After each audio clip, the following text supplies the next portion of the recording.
ओडोक हिजुमे कुड़ी रे नदी किनारे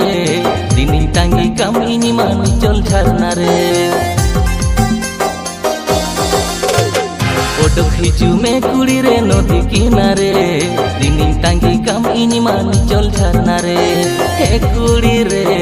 पेड़ा कुड़ी रे तेरे गंदा नन्हा डंडा लिखी लिखी हे कुड़ी रे पेड़ा कुड़ी रे